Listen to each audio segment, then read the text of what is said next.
Bonjour, il est mardi 17 octobre, il est 15 heures. Je suis sur le site Défendre les animaux et protéger la nature.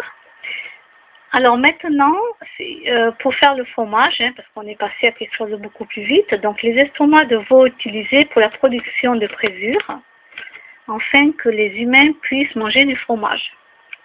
Voilà. Avant, à l'ancien temps, les fermiers laissaient cailler le lait pour faire du beurre et du fromage. Il n'y avait pas besoin d'estomac de ces pauvres bêtes. En l'ancien temps, donc c'était plus long à faire, mais ça a évité les carnages des animaux. Et d'après ce qui marque, c'était meilleur en goût. C'est vrai que maintenant, ils n'ont plus le temps de laisser cailler le lait comme à l'ancien temps. Moi, ma grand-mère était fermière, donc elle ne maltraitait pas ses vaches comme beaucoup font actuellement. Et voilà la photo pour ceux qui veulent manger du fromage. Voilà comment ça se passe.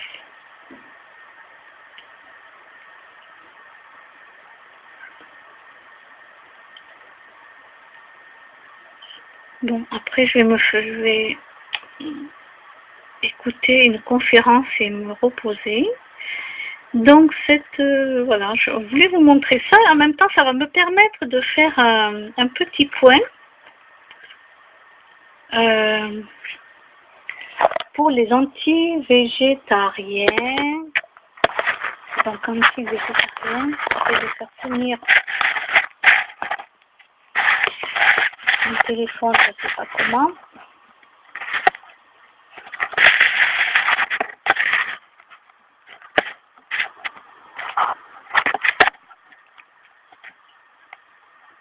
Bon, je vais le poser. Je vais le poser par là. Voilà.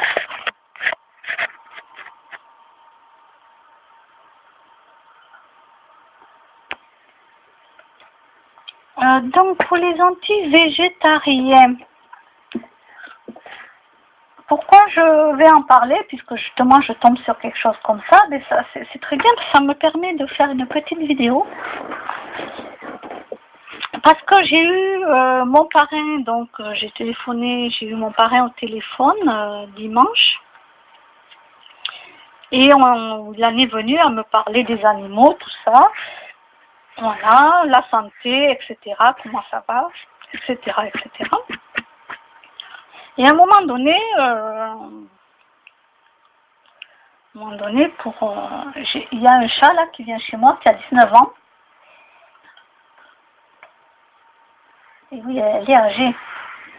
Et l'on m'avait donné du jambon pour elle. On m'avait donné un peu de jambon pour elle, mais dans un sopalin, parce que moi je ne veux pas toucher à la tranche de jambon. Je ne mange pas d'animaux, donc je ne veux pas toucher la tranche d'animal. Donc mon parrain s'est offusqué. Comment ça, tu touches pas la nanana. Vous pouvez imaginer ce que peuvent dire une personne comme mon parrain. Ben oui, je lui dis, non, je veux pas toucher. Moi, quand je vois la tranche de jambon, je vois le cochon, je vois l'animal. Donc quand moi je vois la tranche de jambon, je vois l'animal. Donc non, je ne veux pas toucher avec les mains. Voilà, moi je veux pas. Donc ça avait été mis dans un petit bout de sopalin. Alors c'est exceptionnel bien sûr, hein, mais voilà, moi je ne le touche pas avec les mains. Et alors du coup il me sort comme ça, non mais t'as raison. Alors je lui dis, non mais ne me dis pas que j'ai raison si tu penses le contraire. Il me répond, mais bien sûr que je pense le contraire. Je lui dis, alors pourquoi tu me dis que tu as raison? Ne me dis pas que j'ai raison si tu penses le contraire. Alors moi je supporte pas ça. C'est qu'on me passe de la pommade dans le dos. Je supporte pas ça. Moi je préfère qu'on me dise les choses en face. Qu'on n'attende pas 6 mois pour me le dire. Mais qu'on me dise les choses en face. Et même quand ça vient de ma famille. Hein. Moi, je veux les gens qui sont francs avec moi. Je lui ai dit à mon parrain, moi, il faut être entier et franc avec moi. Parce que les gens qui me disent, oui, t'as raison, ouais, je sais très bien qu'ils pensent le contraire. Je connais assez de choses en psychologie pour savoir cela. Et d'ailleurs, il me l'a reconfirmé. Et en plus, il me le répétait encore. T'as raison, t'as raison. Comme ça coupe court à la discussion. Je disais, mais arrête de me dire que j'ai raison. Tu penses au contraire. Arrête de me dire que j'ai raison. Je lui dis, que ça me plaise ou pas, tu me dis ce que tu penses. C'est tout. Donc, il m'a dit, oui, il me dit encore ce qu'il pense. Voilà, peut-être qu'un jour, j'en aurai marre de discuter avec lui au téléphone, et puis je l'enverrai balader, et puis ça fera une partie de moins à supporter dans ma famille. Parce que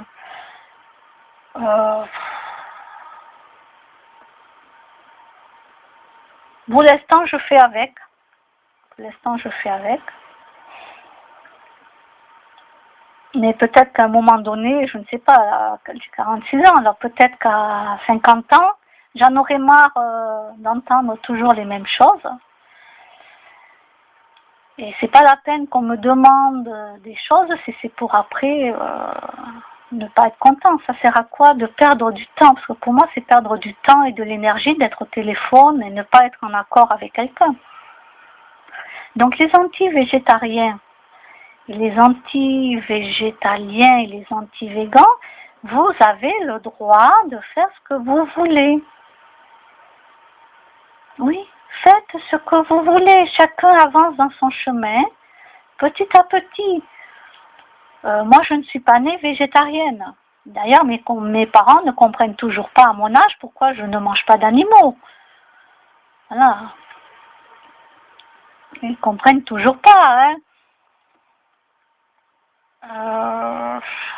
Bon, ben, maintenant, ils sont bien obligés de faire avec. Et oui, ils sont obligés de faire avec, de toute façon. Ils n'ont pas le choix.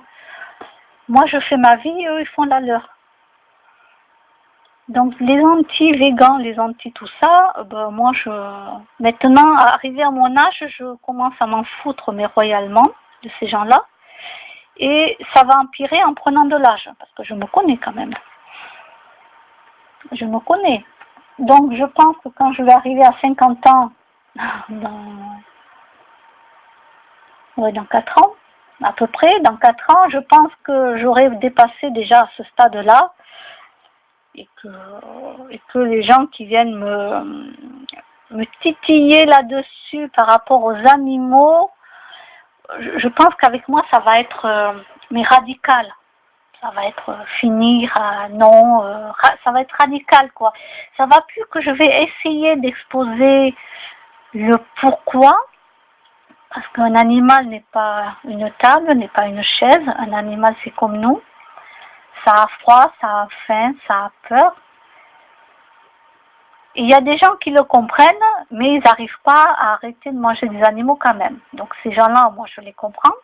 Après, il y a les psychopathes dans leur tête qui, eux, ne ressentent rien. Ils sont capables de tuer des animaux parce qu'ils ne ressentent plus rien. Donc j'appelle cela pour moi, c'est des psychopathes. Ambulants. Allez, je vais dire des psychopathes ambulants. Voilà. Je vais dire un mot comme ça, psychopathe ambulant. Parce qu'ils arrivent à ne plus rien ressentir.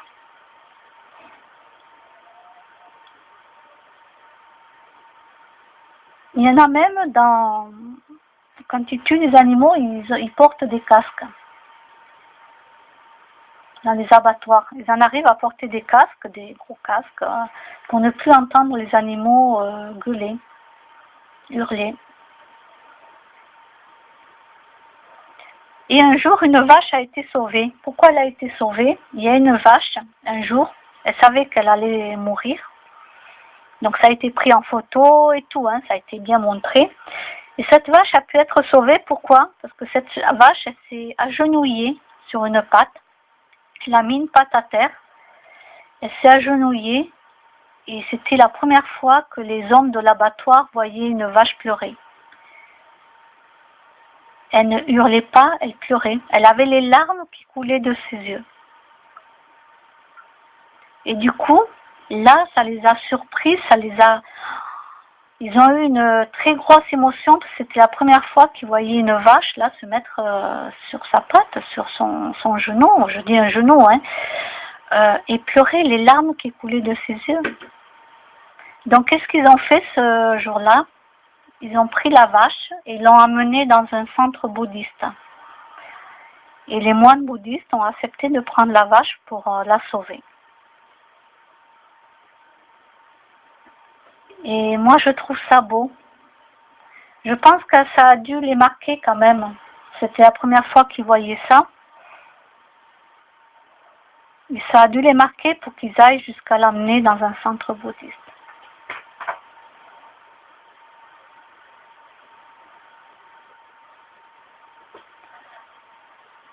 Donc, cette vidéo est faite pour les anti-végans, les anti-végétariens, anti-végétaliens.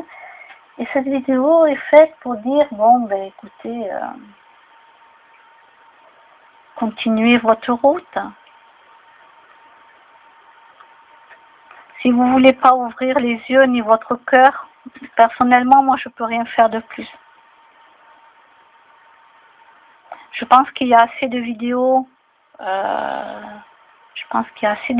sur Internet pour savoir comment ça se passe réellement. Maintenant, si vous voulez fermer vos yeux et votre cœur, ben ça c'est vous. C'est vous. Et malheureusement pour moi, je ne pourrai rien faire de plus. Moi, j'ai eu la chance de m'en rendre compte. Ouais, j'ai eu énormément de chance de m'en rendre compte et justement, je ne mange plus d'animaux, plus de viande, plus de poisson. Je n'achète pas d'œufs, voilà, parce que ils tuent beaucoup de poussins, mâles. Donc de moi-même, je n'achète pas d'œufs.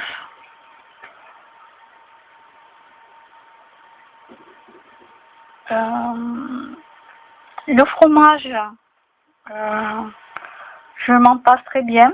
Je vais manger du fromage exceptionnellement parce que j'ai invité une copine chez moi.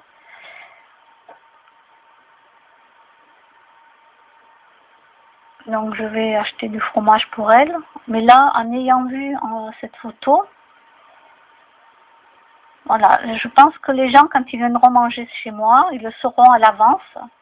Ils sauront que ça sera que végétalien.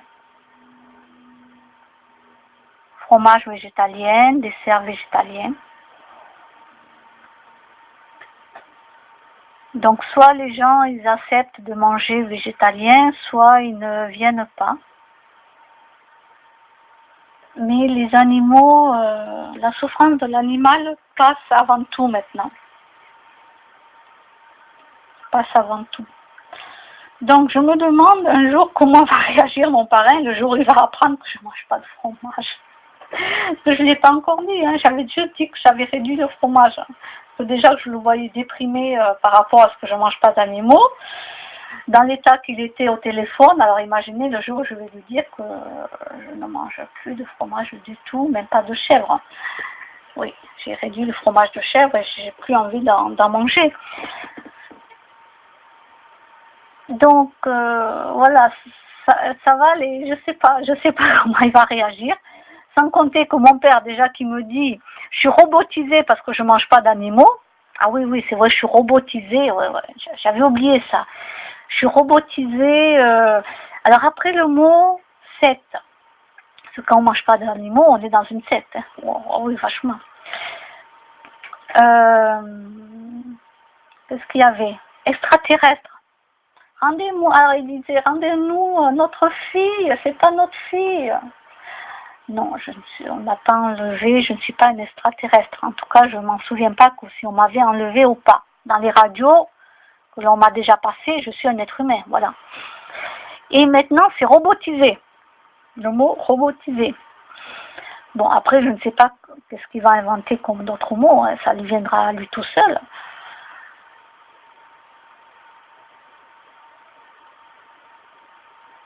Mais j'évite ces sujets-là. J'évite de parler de la nourriture avec mes parents parce que sinon, surtout avec mon père et puis mon parrain, parce que sinon Ça se passe pas bien au téléphone. Donc moi, ce que je vais faire de toute façon, c'est qu'à fur et à mesure, je vais réduire les appels téléphoniques. Je ne vais pas les arrêter, mais je vais les réduire. C'est-à-dire, je vais les espacer. Ça, c'est mon conseil pour les végans. Si dans la famille ou dans vos amis, ils vous comprennent pas et ils vous font toujours souffrir par rapport aux phrases blessantes, moi, j'ai un conseil à dire, c'est soit vous vous écartez d'eux directement, soit vous espacez les coups de téléphone. Si vous vous sentez vouloir à tout prix rester en contact avec eux, restez-le. Restez-le. Moi, ça c'est mon point de vue à moi maintenant, à mon âge. À mon âge, c'est comme ça que je fais. J'espace les coups de téléphone.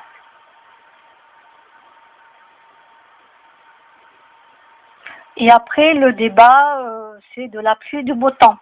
Voilà. C'est le débat typique de l'appel. Bonjour, ça va? Oui, il fait beau. Oui, il pleut. Oui, parce qu'ils sont quand même, dans ma famille, il y en a beaucoup qui ne sont pas du tout cultivés. Hein. Et moi, j'ai été élevée aussi dans ce contexte-là. Hein. Je n'étais pas cultivée. Et puis un jour... tout s'est réveillé en moi. Toutes les informations me sont arrivées. Mais ça, c'est une autre vidéo. Et waouh! Waouh! C'est incroyable. C'est incroyable. Alors, j'avais été jusqu'à faire, je vais vous le dire, hein, j'avais été jusqu'à faire une recherche pour savoir est-ce que mes parents, c'était mes vrais parents. Parce que je me suis dit, c'est pas possible, on m'a échangé à ma naissance. C'est pas possible, c'est pas mes parents, quoi. Je n'ai pas du tout le même état d'esprit qu'eux, ni mes frères et sœurs d'ailleurs. Je sors du cadre de cette famille-là, que c'est pas possible. On a dû m'échanger à la naissance, c'est pas possible. C'est pas possible. Donc, je regardais les noms sur mon truc familial et tout. J'ai fait des recherches, mais vraiment, je me disais, c'est pas possible, on a dû m'échanger à la naissance. Puis après, j'ai fait appel à une personne qui a regardé par rapport à mon âme, etc. Et elle m'a confirmé, donc j'avais fait appel à 2 personnes différentes, dont une m'avait bien confirmé, donc c'était vraiment mes parents. Voilà, je n'ai pas été échangée à la naissance. Ça peut arriver, il y a eu déjà des cas où des bébés avaient été échangés dans la naissance. Donc non, et ce sont vraiment mes vrais parents, quoi. Voilà, c'est ma vraie mère et c'est mon vrai père. Mais elle m'a expliqué, la dame, mais ce qu'il y a, c'est que tu n'as pas la même famille d'âme qu'eux. Et mes parents, d'ailleurs, n'ont pas la même famille d'âme entre eux. C'est pour ça que je comprends beaucoup de choses. Et comme je n'ai pas la même famille d'âme de mes frères et sœurs, parce qu'il y a plusieurs familles d'âme, donc je comprends, ça me choque toujours hein, de me dire, moi, que j'ai choisi des parents comme ça, quoi. C'est une catastrophe pour moi. Mais bon, je comprends mieux pourquoi je ne pouvais pas m'entendre avec eux et pourquoi il y avait tout qui me dérangeait dans cette famille. Je me disais, c'est pas possible, non. Non, c'est pas mes parents. Pour moi, non, on m'avait échangé à la naissance, c'était pas possible. Et même encore, hein, maintenant, je dois me rappeler ce que m'a dit la personne pour être sûre et me dire, oui, c'est vrai, on n'a pas la même famille d'âme et c'est bien pour ça qu'on ne peut pas s'entendre du tout. Donc, je suis toujours en contact avec mes parents, c'est pas ça, hein. Mais je comprends mieux le pourquoi. Donc, vous aussi, mes amis végans, végétariens, végétaliens, si voilà, faites des recherches par rapport à votre famille d'âme, et là vous comprendrez peut-être aussi pourquoi vous avez cette sensation de ne pas faire partie de la même famille, et de vous dire mais pourquoi j'ai été élevée pareil que mes frères et sœurs, de la même façon, et pourquoi moi je sors du lot, pourquoi je ne suis plus comme eux, Alors des fois, c'est parce qu'on a évolué aussi. Ben oui, on a évolué. Il n'y a pas que la famille d'âme, mais on a évolué. On a notre propre esprit. Nous avons tous notre propre esprit. C'est pour ça qu'on peut s'entendre avec certaines personnes et pas avec d'autres. C'est malheureux, mais c'est comme ça. Il ne faut pas chercher midi 14 heures. Des fois, on s'entend avec des personnes et des fois, non. Des fois, on va rencontrer une personne, puis c'est cette sensation de l'avoir connue toute notre vie. Moi, je l'ai vécu, ça. Mais moi, avant, je ne savais pas ce que ça voulait dire. Donc, j'ai déjà rencontré une personne et on papotait comme si on s'était connus depuis tout le temps, quoi. Mais c'est incroyable l'effet que ça fait.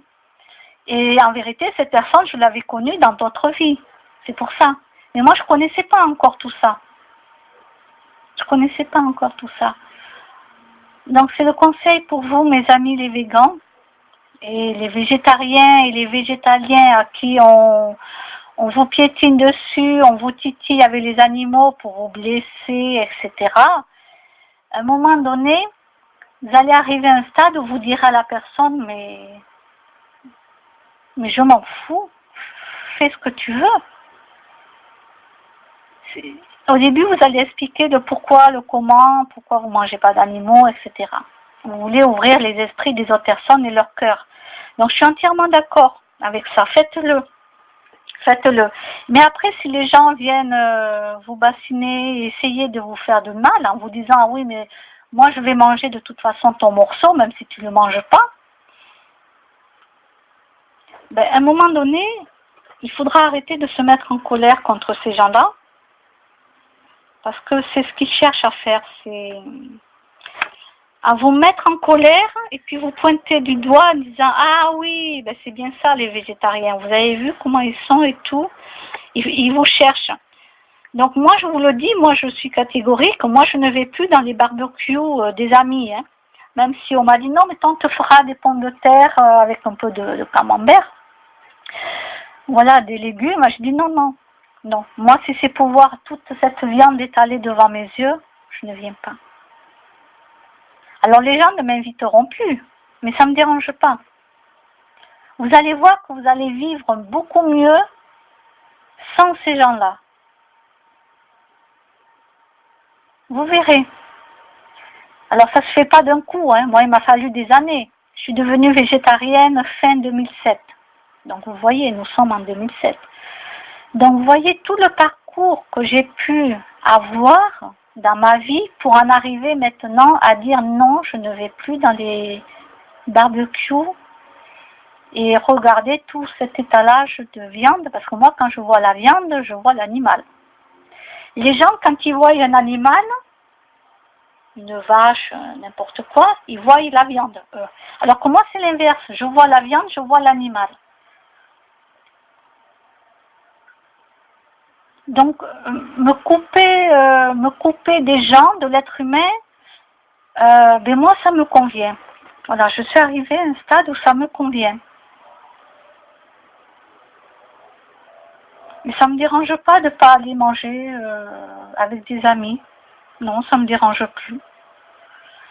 Et je pense que moi, voilà, à 50 ans, je serai seule au monde, dans ma petite bulle, où je serai entourée de gens qui sont végans et qui ont une grande spiritualité. Je pense que j'en arriverai à ce stade-là.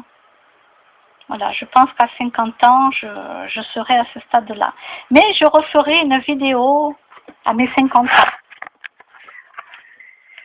Et ben voilà, je vous laisse. Je vais continuer à regarder un film qui est sous-titré. Je vais me faire mon petit repos. Ben, je vous dis à bientôt. Au revoir.